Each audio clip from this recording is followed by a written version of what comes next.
할렐루야! 감사합니다. 최근에 전주대학교와 영생고등학교에 행사들이 있어서 학교에 가고 또 함께 사역하는 목사님들도 만나고 잠깐이었지만 여러 가지 대화를 나누는데 요즘은 유난히 그동안에도 힘들었지만 전도하는 것이 참 힘들다. 그런 말씀을 들었습니다. 그래도 그런 말씀을 하시는 목사님들은 어떻게 해서든 전도를 하려고 발버둥 치시는 분들입니다. 그런가 하면 저는 그분들에 비하면 조금은 소극적인 것 같아서 부끄러웠습니다. 그런데 문제는 어쨌든 지금 현재 우리 대한민국 사회가 교회를 바라보는 시선이 따뜻하지 못합니다. 교회를 생각하는 마음이 너그럽지 못합니다. 교회를 바라보는 시선이 곱지 않습니다. 그런 상황에서 예수님 믿으십시오. 예수님 믿어야 구원받습니다. 전혀 공감이 안 되는 것이죠. 전혀 공감이 안 되는 것입니다. 제가 전주대학교와 영생고등학교를 가는 것은 소풍 가는 게 아닙니다. 돈 벌러 가는 것도 아닙니다. 제 돈 써가면서 복음을 전하러 가는 겁니다. 복음을 전해서 거기 있는 학생들 중에 다만 몇 명이라도 예수님을 영접하고 교회를 다니고 지옥 백성이 아니라 천국 백성이 되게 그렇게 만드는 그 하나님의 구원의 역사에 뭔가 도움이 되고 싶어서 그래서 가는 겁니다. 그런데 의욕만 앞서서 말 그대로 옛날 방식으로 하면 요즘 젊은이들이 전혀 공감을 해주지 않기 때문에 방법을 부드럽게 바꾸었습니다. 일방적으로 입 다물어 내가 지금부터 하는 말 들어 해가지고 막 설교를 하고 믿어 그럼 천국 가 이런 식으로는 단 한 명도 믿지 않습니다. 괜히 힘만 빠지고 낙심만 하게 되는 것이죠. 그래 그렇게 예수 복음을 강력하게 선포하고 싶지만 그렇게 하지 않습니다. 복음의 열정이 식어서 그런 것이 아니고 더 좋은 결과를 얻기 위해서 더 좋은 결과는 더 많은 사람이 복음을 믿게 되고 예수님을 영접하게 되는 그 상황을 만드는 것이기 때문에 그렇습니다. 그러기 위해서는 너무 강력하게 복음을 선포하면 안 됩니다. 조금 부드럽게 말해야 됩니다. 험상궂은 표정보다는 자상하고 따뜻하게 웃어야 됩니다. 막 소리를 지르기보다는 상냥한 목소리로 부드럽게 이야기해야 됩니다. 기왕이면 말만 하지 말고 간식을 먹여줘 가면서 이야기를 해야 됩니다. 부드럽게 했고 조심스럽게 했고 상냥하게 했고 먹을 것도 챙겨줬습니다. 이젠 복음 전해야죠. 그래 조심스럽게 기회를 엿보다가 복음을 전합니다. 여러분 우리 학교가 왜 전주에서 가장 좋은 학교인지 압니까? 잘 모르시죠? 급식이 맛있어서가 아닙니다. 예수 그리스도 복음을 선포하는 학교이기 때문에 그렇습니다. 그래서 방과 후도 아니고 지금 정규 수업 시간에 아주 중요한 한 시간을 띄어서 이렇게 복음을 전파하게 하지 않습니까? 여러분들은 이 학교에 1년, 2년, 3년을 다니고 있으면서 무수히 많은 예수 그리스도를 믿으라는 권유의 말씀을 들었을 겁니다. 제가 담당하시는 선생님에게 들어보니 우리 학교 학생들 중에 80% 이상이 전혀 믿음이 없는 학생이라고 들었습니다. 그리고 그 20%에 해당하는 학생도 옛날에 교회를 다녔던 것이지 지금 교회를 다니는 학생은 거의 없다고 들었습니다. 사랑하는 학생 여러분, 제가 오늘 여러분들을 위해서 무엇을 해줄까 고민하다가 여러분들이 교회 다니게 해주시옵소서라고 하나님께 기도했습니다. 물론 교회 다닌다고 무조건 천국에 가는 것은 아닙니다. 교회 가는 것과 천국 가는 것에는 어떤 차이가 있는지, 교회를 간 이후에 천국까지 가려면 어떻게 해야 되는지는 이제 앞으로 다니는 교회 목사님을 통해서 배우시기 바랍니다. 그러나 일단 천국에 가는 것보다는 교회에 가는 게 먼저입니다. 이제 그렇게 얘기를 했죠. 막 다짜고짜 마태복음 13장에 요한복음 뭐 그렇게 말을 해봤자 아이들한테 공감이 안 됩니다. 그래, 그렇게 조심스럽게 얘기를 꺼낸다고 꺼냈는데 이야기를 듣는 학생들 얼굴을 싹 보니까 조금 전까지는 눈을 동그랗게 뜨고 저한테 집중했던 학생들이 다소 부담스럽고 또는 약간 실망스러운 듯한 표정으로 고개를 떨구는 학생들이 몇 명 있었습니다. 그래서 저도 마음으로 느낍니다. 야, 진짜 힘드네. 복음 전하기 정말 힘드네. 복음 전하기 정말 힘드네. 요즘요, 예수님 믿으세요라고 말하면 미친 사람 취급을 받습니다. 어떤 술 취한 아저씨는 이런 이야기를 합니다.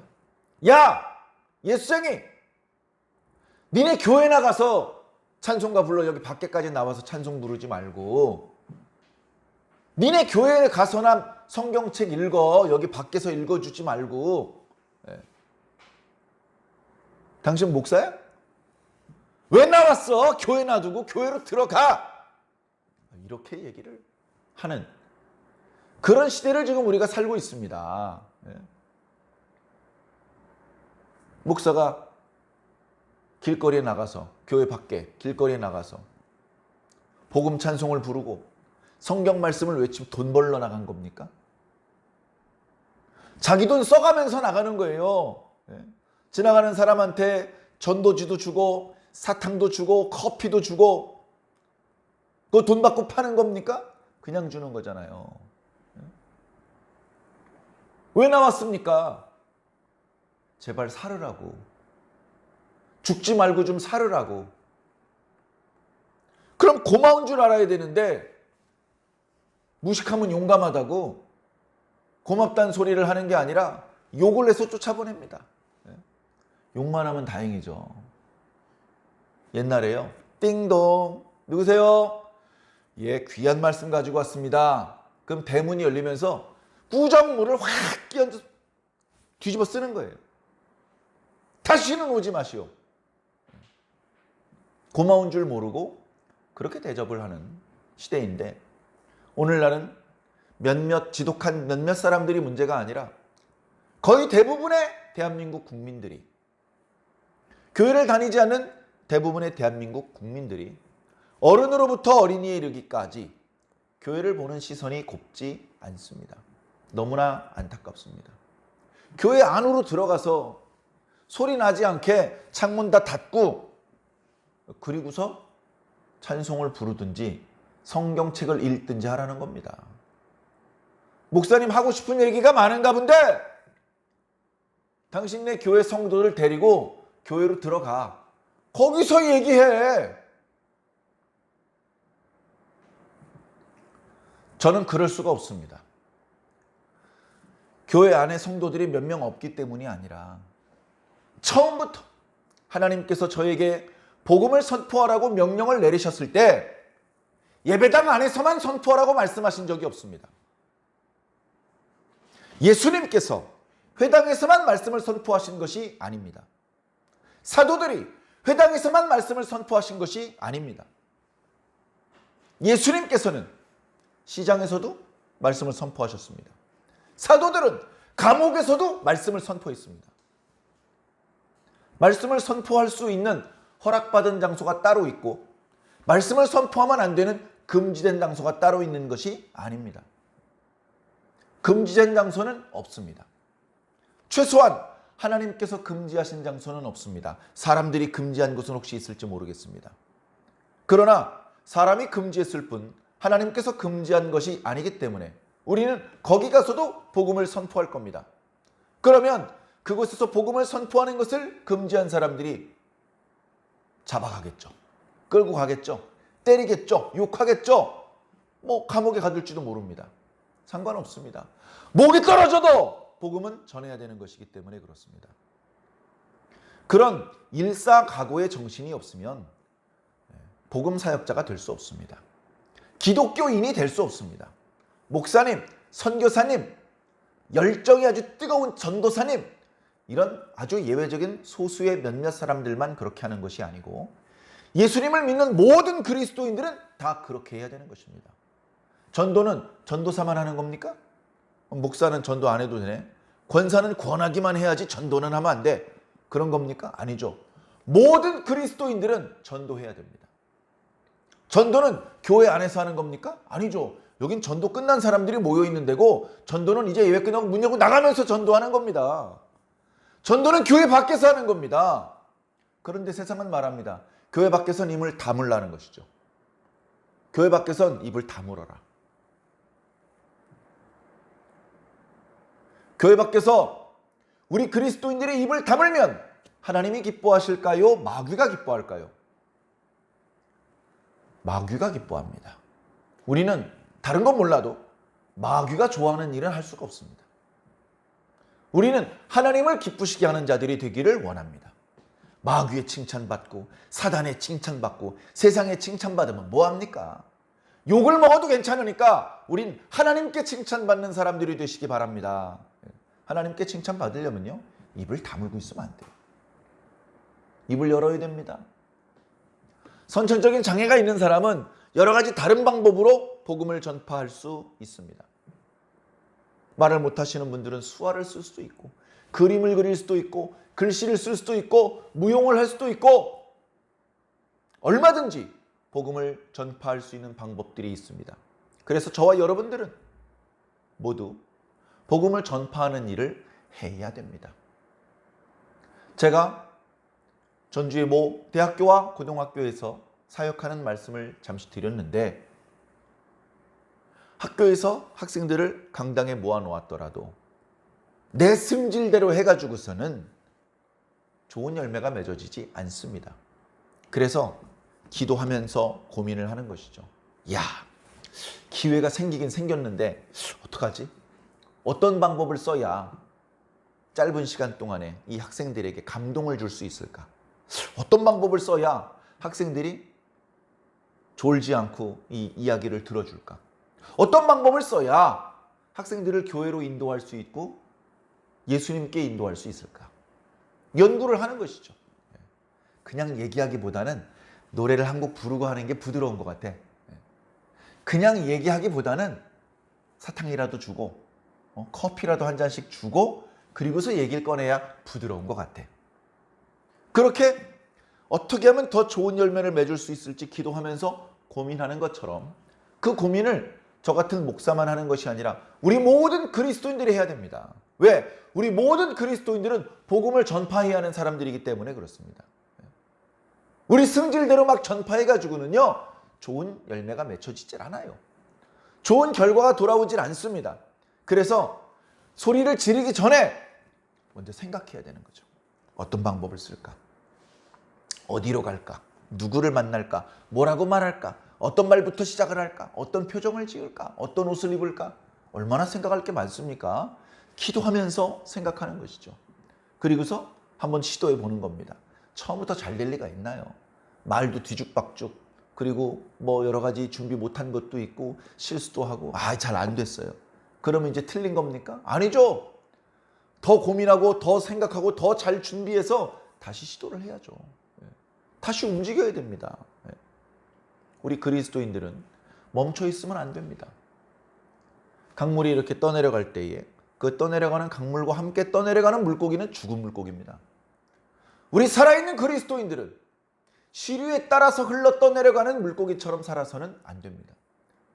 물이 오는 반대 방향으로 거슬러 올라갈 수 있는 팔딱거리는 싱싱함이 있어야 됩니다. 그래, 우리의 신앙이 어떤 신앙인지 세상을 향해서 보여줄 필요가 있습니다. 여러 가지 방법이 있죠. 기왕에 우리의 신앙이 어떤 신앙인지 세상에 보여줄 기회가 있을 때 잘 보여줘야 됩니다. 잘 보여줘야 돼요. 잘못 보여주는 경우도 있어요. 잘못 보여지는 경우도 있어. 예를 들면 그렇게 잘못 보여지는 부분 때문에 교회가 더 욕을 먹고 예수님이 욕을 먹습니다. 이름을 말하면 모두 다 아는 어떤 목사님이 있습니다. 그분이 열심히 교회에서 강단에서 말씀을 선포하죠. 그런데 그분이 교회를 떠나서 마치 정치인처럼 행동을 하는 경우들이 많이 있었습니다. 심지어 정당을 만들고 또 후원금을 모아다가 막 이렇게 전국적으로 조직을 만들어 가면서 말 그대로 정치를 하는 듯한 그런 행보를 보이신 분이 있습니다. 그분 나름대로는 그것이 하나님의 뜻이다, 그렇게 생각을 한 모양입니다.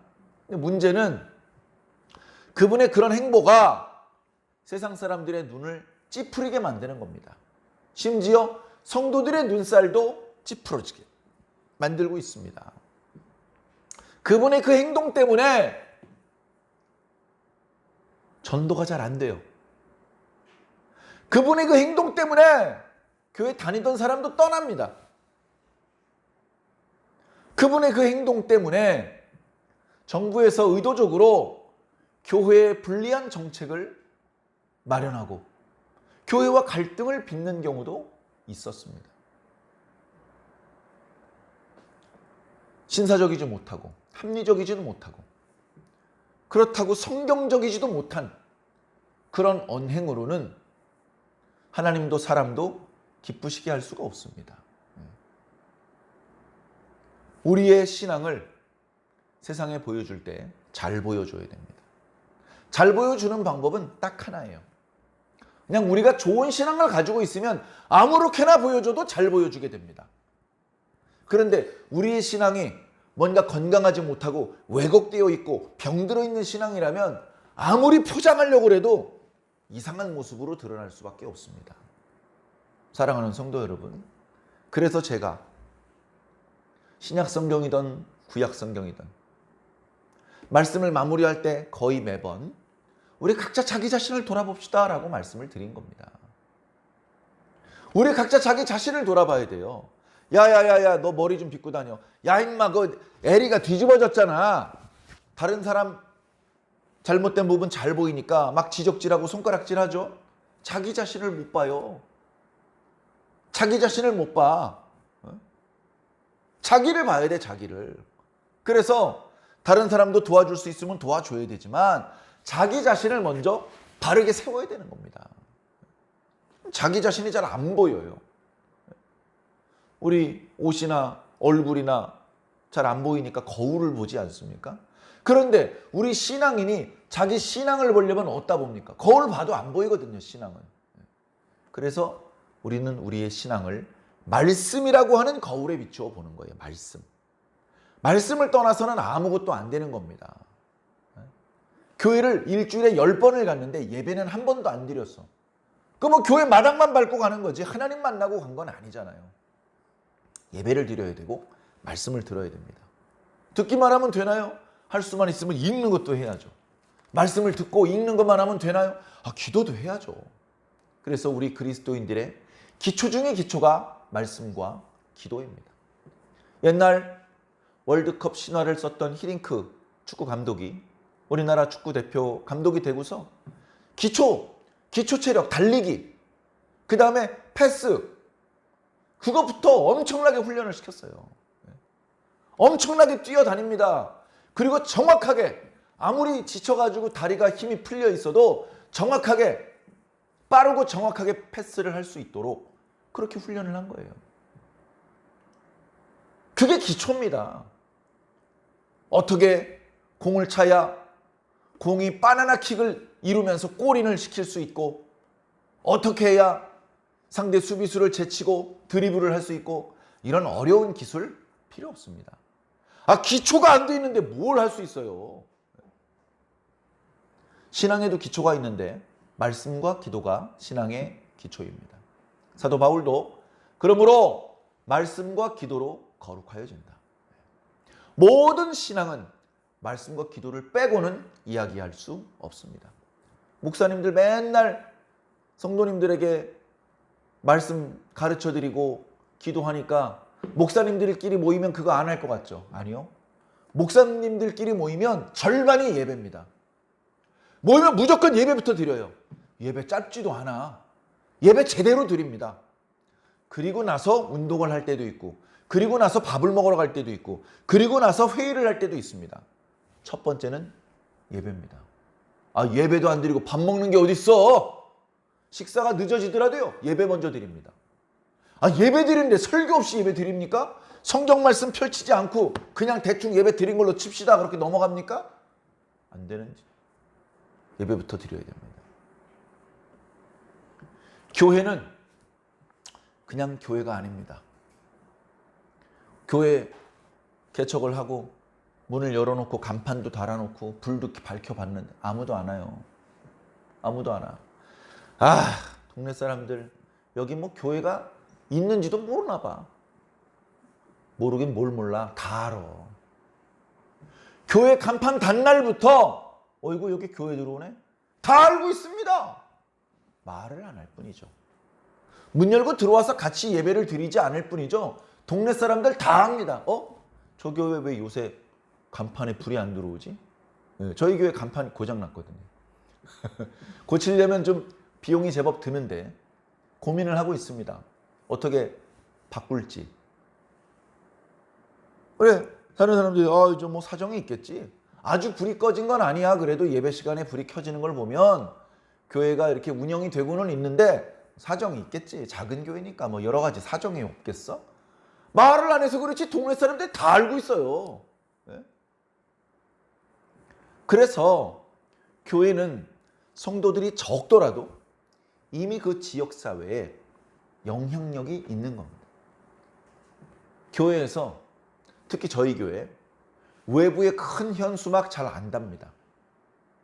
보면 아시겠지만 달만한 자리도 별로 없어요. 저 바깥에 어디 달아봤었는데요. 뱀박에 누가 뛰어가 버리더라고요. 그때 부활절 현수막인가 비싸게 돈 주고 현수막에서 딱 걸어놨더니 누가 탁 가위로 잘라가지고요. 설치하면 안 되는 곳에 설치했다 이거죠.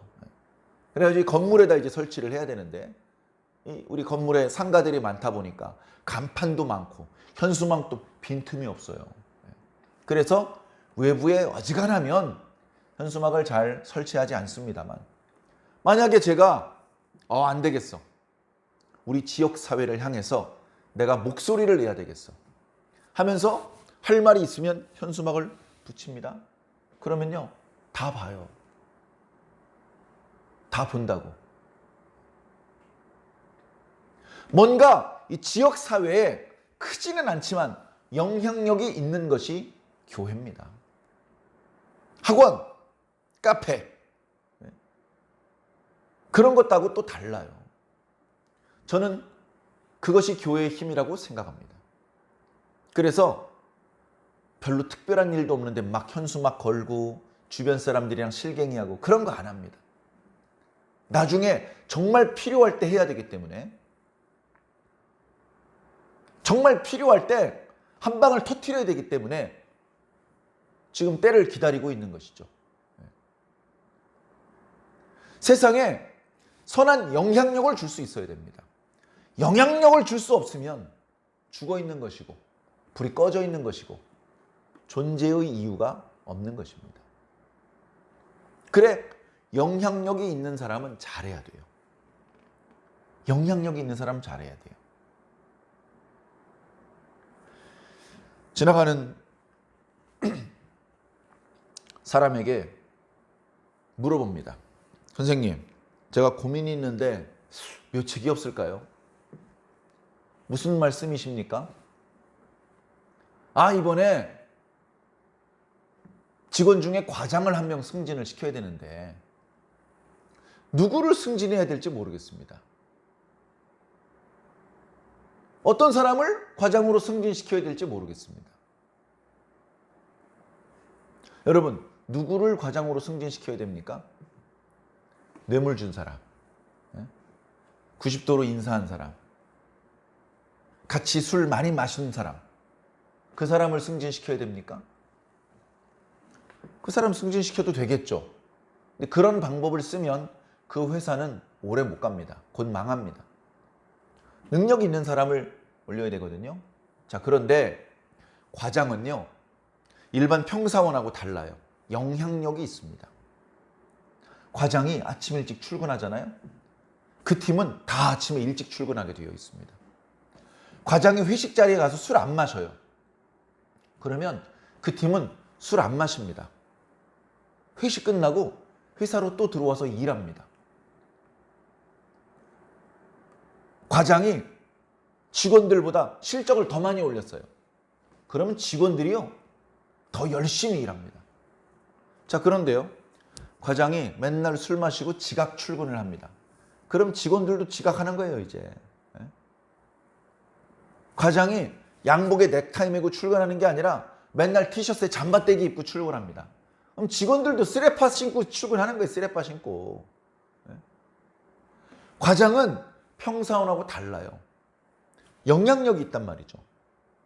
그러니까 좋은 영향을 끼칠 수 있는 사람을 승진시켜야 되는 거예요. 그래서 이 사람이 이렇게 얘기를 했습니다. 옛날에 이 나무를, 산에 가서 이제 나무를 도끼로 찍어서 목재를 만들지 않습니까?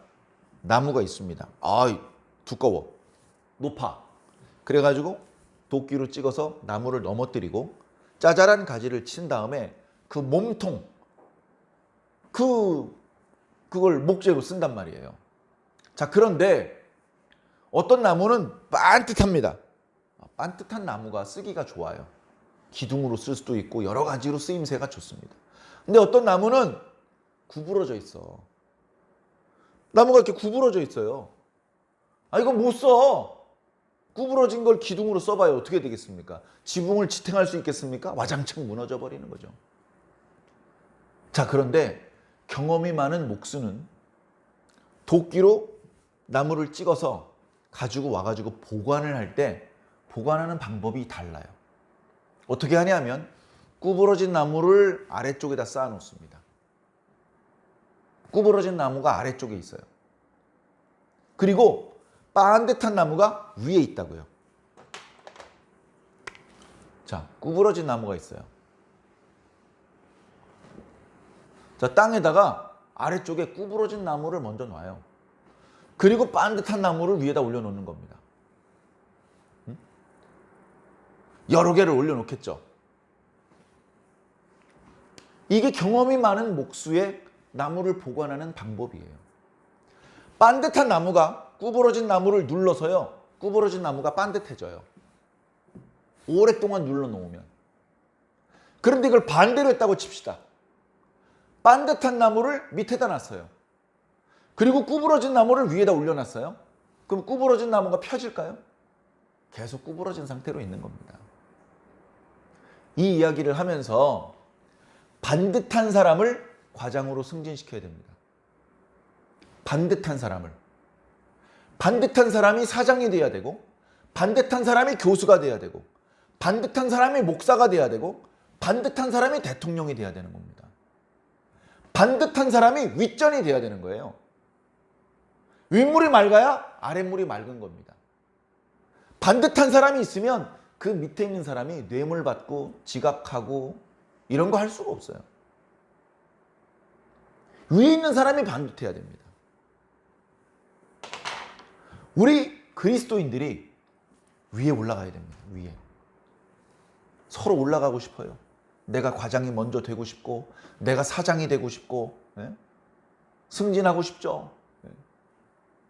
그런데 네가 거기서 다른 사람들의 그 부족한 것들을 메꿔줄 수 있는, 또는 모범이 될 수 있는 반듯함이 있느냐. 그냥 그 높은 지위에 올라가면 어깨에 힘을 줄 수 있고 돈이 더 많이 생기고 이런 것만 생각하는데, 그런 사람들은 그 자리를 감당할 수가 없습니다. 반듯한 사람이 올라가야 돼요. 반듯한 사람. 뇌물 같은 거 받지 않고 게으름 피우지 않고 성실하게 일할 수 있는 그런 사람이 윗전에 앉아 있어야 그 회사가 건강하게 돌아갑니다. 반듯한 교회가 우리 대한민국 사회의 윗전 역할을 해야 돼요. 교회는 공공기관은 아닙니다. 관청은 아닙니다. 그러나 그 어떤 조직 밑에 눌려 있지 않고 우리 교회 위에는 예수님만 있어요. 그런 교회가 세상에 눈치 보지 않고 세상에 어떤 탄압이나 압박에 굴복하지 않고 올바른 소리를 하는 겁니다. 우리 대한민국 국민 여러분, 이러시면 안 됩니다 하면서 무엇이 올바른 길인지, 무엇이 지혜로운 길인지 세상 사람들을 향해서 말해줄 수 있어야 돼요. 권위가 있어야 돼요. 세상 사람들이 교회를 무시하고 교회를 손가락질하고 교회를 곱지 않은 눈으로 보다가도 교회가 권위 있는 목소리 한마디 하면 말 그대로 껍벅 죽어야 됩니다. 그렇게 되려면 교회가 반듯해야 돼요. 교회가 구부러져 있어. 교회에서도 비리가 일어나고 범죄가 일어나고 횡령이 일어나고 교인들이 막 게으름 피우고 도둑질하고 그런 모습이 세상에 비춰주고 교회의 말을 누가 듣습니까? 우리 그리스도인 한 명 한 명이 사명감을 가지고 우리 각자의 삶의 터전에서 모범적인 삶을 살아야 됩니다. 모범적인 삶을 살기 위해선 건강한 신앙이 우리 속에 들어와 있어야 돼요. 자, 안타깝게도 오늘 말씀 속의 다윗은 이렇게 반듯한 상황이 아닙니다. 오늘 말씀 속의 다윗은 우리가 알고 있는 그 다윗이 맞나 싶을 정도로 매우 둔하고 매우 어리석어 보이는 그런 모습을 하고 있습니다. 그래서 그런가 성경을 기록하신 분은 오늘 말씀 속에 다윗이라는 말을 많이 쓰지 않습니다. 그냥 왕이, 네 아버지가 뭐 이런 식의 표현을 더 많이 씁니다. 다윗이 있습니다. 오늘 말씀 이제 13장인데요.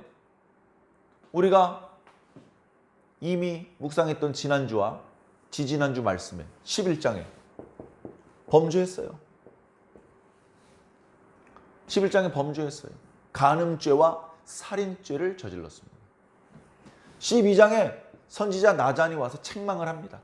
처음엔 그게 자기를 두고 하는 말인지도 모르고 듣다가 뒤늦게 뉘우칩니다. 아이쿠, 하나님께 제가 범죄하였습니다. 아니 그걸 몰랐어? 범죄하는 순간 알아야지. 예전에 우리가 알던 다윗 같았으면 이런 범죄를 저지르지도 않았지만 저질렀으면 그 즉시 회개했을 것입니다. 아니 범죄한 상태에서 어떻게 기도를 하고 범죄한 상태에서 무슨 제사를 드립니까? 이게 안 되잖아요.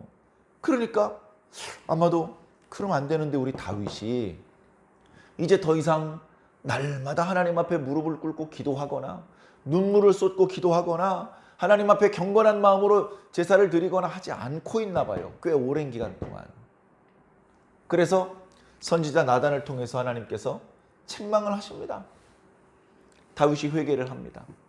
하나님께서는 다윗이 선지자의 말을 듣고는 회개할 거라는 걸 알았어요. 이때가 벌써 범죄한 지 1년 후입니다.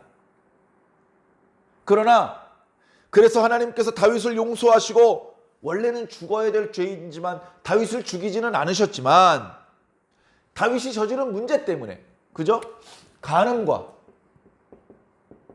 살인을 저질렀기 때문에 다윗 집안 식구들 사이에서 이런 일이 이제 벌어지게 된다. 다윗은 그냥 개인이 아닙니다. 다윗은 한 집안의 가장이고 한 나라의 왕입니다. 그러니 그 영향력이 뻗어갈 수밖에 없어요. 다윗이 간음하면 다윗의 아들도 간음하는 것이고 다윗이 살인하면 다윗의 아들도 살인하는 겁니다. 국민들은 얘기해서 뭐 하겠습니까? 왕자들도 그 지경인데 다윗 한 명이 삐걱대니까 온 나라가 몸살을 앓는 것입니다. 자, 오늘 13장입니다. 13장의 주인공은 다윗이 아니죠. 자, 다윗이 있는데 첫 번째 아들이 암논입니다. 두 번째 아들은 뭐 이렇게 길르압이라고 있는데 이름이 나오질 않아요. 그러니까 이름만 나오지 그가 장성해서 뭘 했고 이런 말이 나오질 않습니다. 그래서 많은 학자들이 어렸을 때 죽은 것 같다. 그런 얘기를 합니다. 그리고 셋째 아들이 압살롬입니다. 넷째 아들이 아도니아입니다. 이 아들들은 다윗이 헤브론에 있을 때 낳은 아들들이에요. 아들들이 많이 있지만 다른 아들들 중에서 이 네 명이 가장 장성한 아들입니다. 자, 그때로부터 이제 시간이 많이 지났어요. 이 암논과 압살롬과 아도니아와 이 압살롬 밑에 동생이 이제 여동생이 다말이 있죠. 각각 엄마가 다릅니다. 그런데 이런 상황에서 이제 문제가 발생하는 것이죠. 이 암논이 자 이복 동생 다말을 사랑해요. 그런데 저는 이 사랑이라는 표현이 마음에 안 들어요. 진짜 사랑이 아니야. 진짜 사랑이 아니야. 진짜 사랑하는데 강제로 동침합니까? 진짜 사랑하는데 동침한 후에 미워합니까? 쫓아냅니까? 악을 저지릅니까? 사랑하는데 사랑이 아니에요. 그냥 성적인 욕심이 있는 거예요. 성적인 욕심. 다윗이 그랬던 것처럼 암논 첫째 아들이 특별한 문제가 없었더라면 다윗을 이어서 이스라엘의 왕이 되었을 이 암논이 꼬락사내가 30도 안 된 나이에 자기 이복 동생 이스라엘에 여자가 얼마나 많아요. 가장 아름답고 가장 지혜로운 여자 딱 잡아가지고 아버지 저 이 여자랑 결혼할래요. 그러면 아버지가 축복해주면서 성대한 결혼식을 열어주지 않았겠습니까? 혹시 아내가 더 필요했다면 아내를 몇 명 더 얻을 수도 있도록 허락이 되었을 겁니다. 그런데 자기 이복 동생 이게 뭡니까? 근친상간. 이거 해도 될까요? 안 해야 될까요? 하면 안 됩니다. 왜 그렇게 판단하시죠? 레위기 18장. 레위기 18장에 구체적으로 이런 경우에는 하면 안 된다. 명시적으로 말씀이 있어요. 하면 안 되는 겁니다. 근데 했어요. 자, 이 상황에서 여기 또 그 요나답이라고 하는 아주 간교한 친구가 나옵니다. 자, 다윗의 아버지가 이새예요. 이새는 아들이 8명 있었어요. 다윗이 8번째 아들이었어요. 그러니까 다른 형제들도 있을 것 아닙니까? 그러니까 다른 형제들은 전부 다 다윗의 형이에요.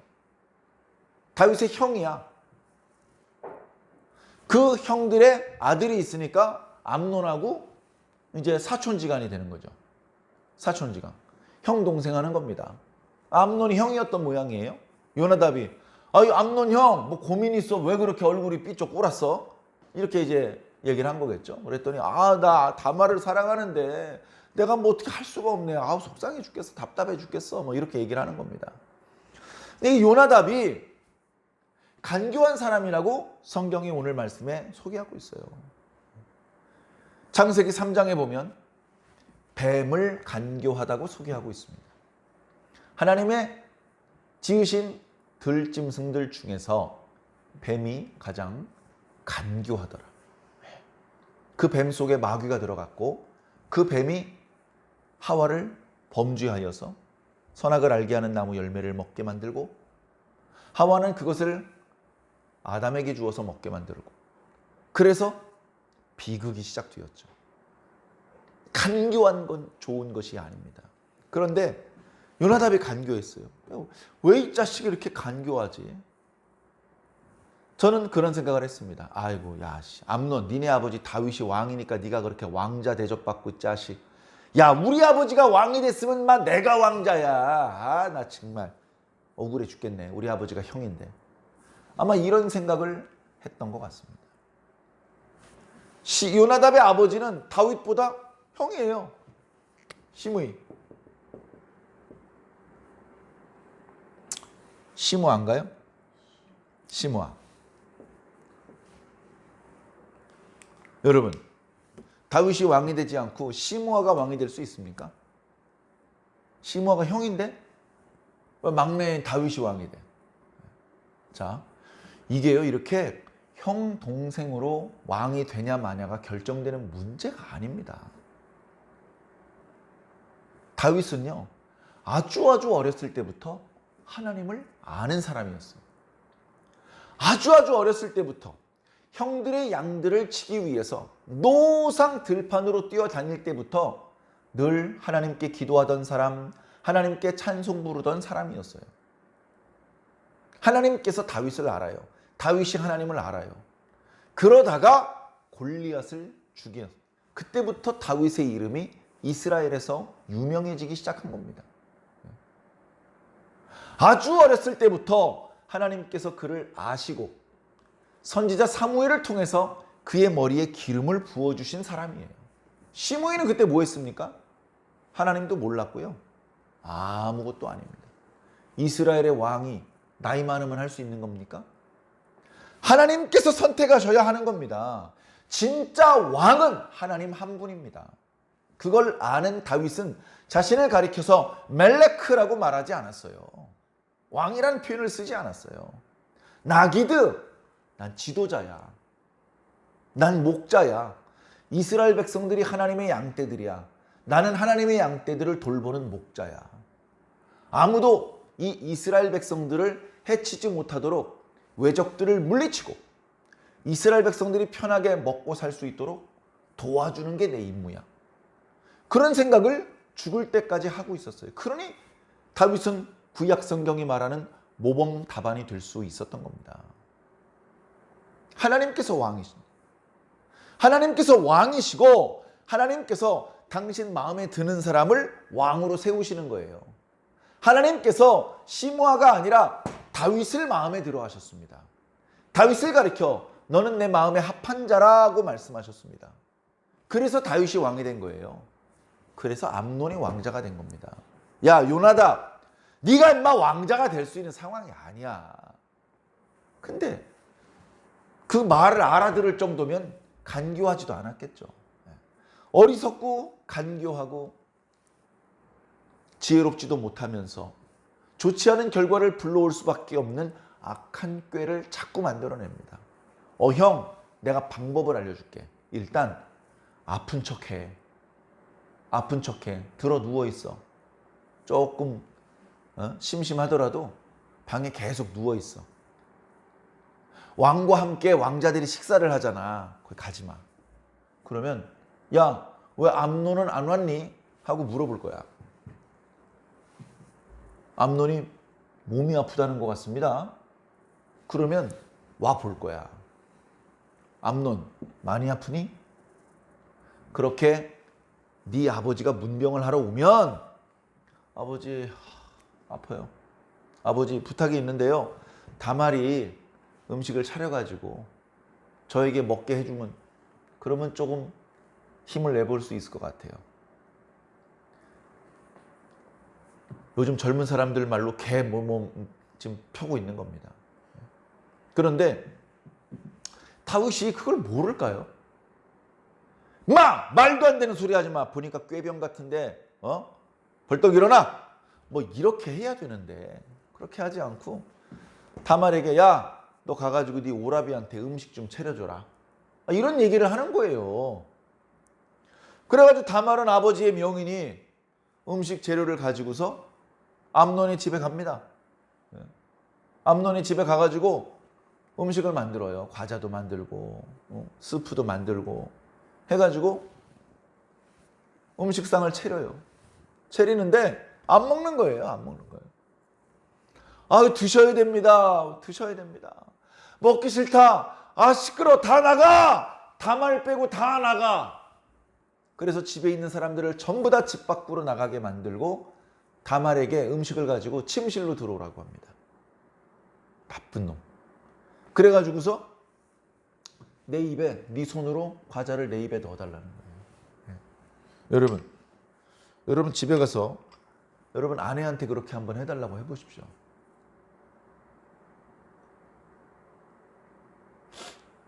좋은 소리 못 듣습니다. 좋은 소리 못 듣습니다. 근데 그걸 해달라고 하는 거예요. 그러니까 다말이 이렇게 보니까 진짜 아픈 것 같고 뭐 자기 아버지가 부탁한 것도 있고 해가지고 가까이 다가가서 과자를 입에다 넣어주려고 그러는데 이 암논이 손을 탁 잡더니 본색을 드러내는 겁니다. 야야, 음식 저리 치워. 우리 침대에서 한번 뒹굴어 보자. 그러니까 오빠 지금 뭐 하는 소리야. 안 되지. 우리 이스라엘 사람들은 이런 거 못하게 돼 있어. 우리가 이방인이야? 우린 다른 사람들이잖아. 아우, 안 돼, 안 돼. 그러지 말고 정말 나를 좋아한다면 아버지에게 부탁을 해봐. 아버지에게 부탁을 하면 나하고 결혼할 수 있어. 그럼 그때 나랑 같이 자자. 이렇게 지혜롭게 시간을 끄는데 암논이 말을 듣지 않습니다. 아, 몰라 해가지고 힘으로 강제로 강간을 하듯이 그렇게 동침을 해버렸어요. 동침을 할 땐 해놓고서는 끝나고 나니까 다말이 밉습니다. 미운데 처음에 그녀를 사랑했던 마음의 크기보다 미워하는 마음의 크기가 더 크다 이렇게 기록하고 있어요. 그러니 이게 사랑이 아니라니까요. 그래가지고 야, 꼴 보기 싫으니까 나가. 그러니까 다말이 또 깜짝 놀랍니다. 이건 또 무슨 소리야. 조금 전에 강제로 나를 강간을 해놓고서 그 행동보다 더 악한 행동, 나를 내쫓는 행동을 하다니 이럴 수는 없어. 말 안 들어? 여봐라! 어서 이 계집아이를 쫓아내고 문을 잠가버리도록 해라. 다말이 자기 옷을 찢으면서 울면서 뛰쳐나갑니다. 그래서 집으로 오는데 오빠 압살롬이 그걸 봐요. 압살롬이 바보가 아닙니다. 다말이 왜 암논의 집에 갔는지 알고 울고 나오면서 아하, 사고가 터졌구나. 단박에 알아차립니다. 다말, 암논이랑 같이 있었지. 그러니까 끄덕끄덕합니다. 다말, 속상하겠지만 참어라. 지금은 때가 아니니까 조금만 참어라. 해가지고 다말은 그때부터 자기 오빠의 집에서 처량하게 지냅니다. 순간적으로 압살롬의 마음속엔 암논에 대한 분노, 형이지만 죽여버려야 되겠다. 분노의 마음이 이글이글 타오르기 시작을 했습니다. 그러나 압살롬은 바보가 아니었습니다. 함부로 형한테 홀몸으로 쫓아갔다가는 형이 부리고 있는 그 부하들 때문에 주먹질도 못하고 나는 두들겨 맞고 쫓겨날 수밖에 없어.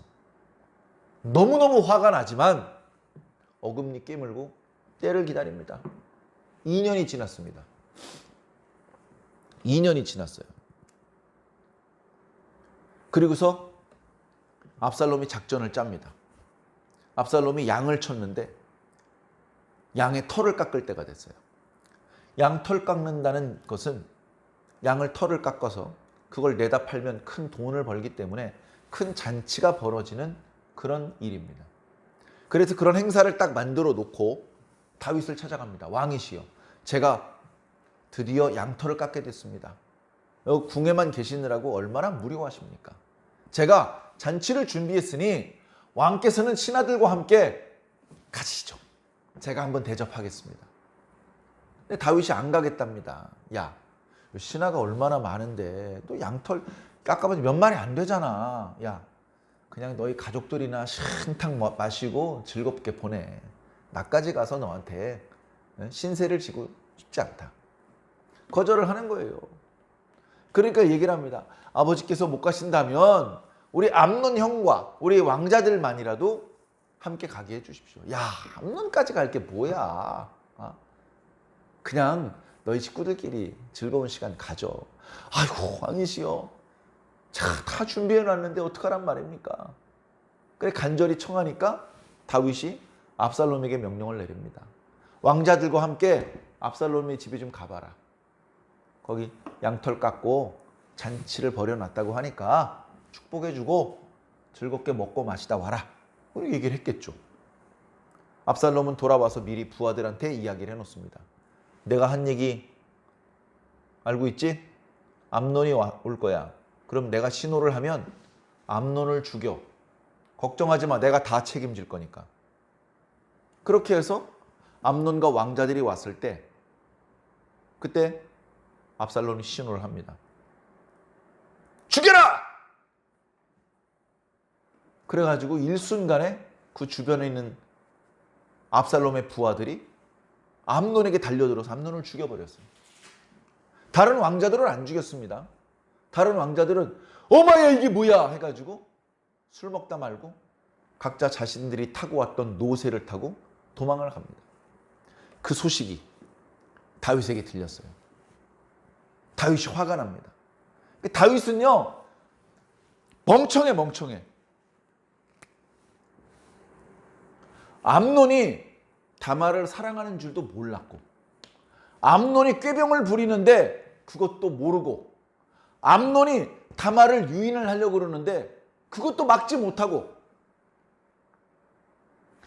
암논이 다말을 간음을 한 소식을 들었는데 화만 내지 암논을 책망하질 않아요.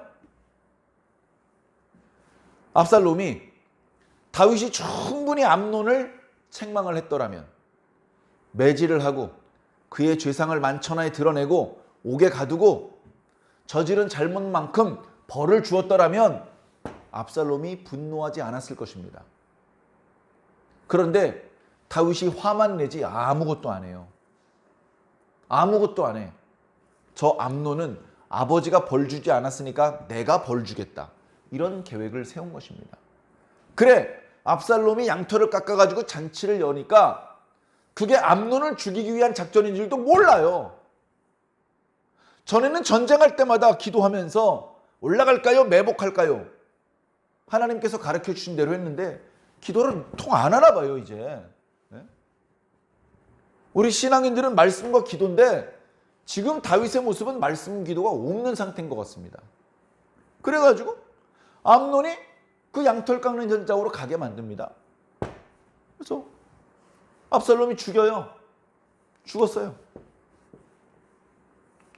그 소식을 또 다윗이 듣습니다. 다윗이 슬퍼해요. 다윗 하는 일이 뭡니까? 화냈다, 슬퍼했다, 깜짝 놀랬다 뭐. 다윗이 하는 일이 없어요. 자기 옷을 찢고 들어 누워버려요. 신하들도 자기 옷을 찢고. 그러니까 그 간교한 요나단이 또 왕이시여 너무 슬퍼하지 마십시오. 다 죽은 게 아니고 암논 한 명만 죽었습니다. 암논이 옛날에 다말을 간음했을 때 그때 압살롬이 암논을 죽이려고 여태껏 준비한 것 같습니다. 그래, 암논만 죽였을 겁니다. 조금 있으니까 노새를 타고 다른 왕자들이 도망쳐 옵니다. 보십시오. 다 무사하다고 제가 말씀드리지 않았습니까? 암논은 간음을 하고 압살롬은 살인을 저지릅니다. 살인을 저질렀으니 도망가야죠. 외할아버지 댁으로 도망갑니다. 외할아버지 댁으로. 멀리 도망갑니다. 멀리. 그래 말씀을 보니까 다윗이 아무것도 하는 게 없습니다. 37절에 압살롬은 도망하여 그술왕 암미올의 아들 달메에게로 갔고 외할아버지죠. 다윗은 날마다 그의 아들들로 말미암아 슬퍼해요. 아들들로 말미암아. 암논은 죽었고 압살롬은 도망가 버렸고 자기가 간음을 하고 살인을 한 죄 때문에 이제 다윗의 집안은 평안할 날이 없습니다. 발 뻗고 잘 수가 없어요. 날마다 슬퍼합니다. 압살롬이 도망하여 그술로 가서 거기서 3년을 지냅니다. 도망가서 안 와요. 한 3일 있다가 오는 게 아닙니다. 그냥 안 와. 안 오니까 마지막 구절에 다윗의 마음이 압살롬을 향해 간절하니. 압살롬을 사랑해요. 그러니까 아버지가 아들들을 사랑하기는 해. 근데 사랑한다고 오냐오냐 하면 안 됩니다. 잘못할 때는 뭔가 따끔하게 야단쳐서 바로 잡아줘야 되는 거예요. 그게 아버지의 영향력입니다. 그걸 못하고 있어요. 압살롬은 솔로몬이 태어나기 전에 다윗이 가장 사랑했던 아들입니다. 저는 그렇게 생각을 해요. 왜 그렇게 생각을 하냐 하면 압살롬 이름이 압살롬이잖아요. 압살롬이란 이름의 뜻은 평화의 아버지라는 뜻입니다. 평화의 아버지. 압살롬과 이름이 비슷한 또 다른 아들이 있죠. 이름의 뜻이 평화라는 그런 이름의 뜻을 가지고 있는 아들이 있습니다. 누구냐면 솔로몬. 솔로몬도 샬롬에서 나온 이름이고 압살롬도 샬롬에서 나온 이름이에요. 그런 이름을 붙여줄 정도로 다윗이 사실은 압살롬을 사랑했어요. 물론 암논이 있기 때문에 후계자로 생각하진 않았습니다. 지금 상황을 봐요. 상황 어떻습니까? 암논 죽었잖아요. 이제 후계자는 압살롬이에요. 아직 아도니아는 어려. 나머지 애들은 유치원 다니고 있고 압살롬은 이미 장성했어요. 조선시대로 말하면 왕은 있는데 동궁이 비어있는 거야. 세자 자리가 비어있는 거예요. 그래 아들을 미워했던 마음이 다 사라지고 아들을 보고 싶은 거야. 아들 용서하고 다시 아들과 함께 살고 싶은 마음이 드는 것이죠. 이것으로 불행이 끝났으면 좋을 뻔했는데 그렇지 않습니다. 이어져는 그 뒤에 어떤 불행이 찾아오는지 또 다음 주와 그 이후에 묵상하는 말씀을 통해서 이 이야기를 살펴보시면서 반면교사를 삼으시고 우리에게 큰 교훈을 주시는 말씀으로 받으시기 바랍니다. 우리 그리스도인들은 어른이 돼야 돼요. 주일학교 어린이들도 영적으로는 어른이 돼야 됩니다. 어른은 영향력이 있는 사람입니다. 선한 영향력을 끼칠 수 있는 저와 여러분들이 꼭 되시기를 예수님의 이름으로 간절히 축원합니다.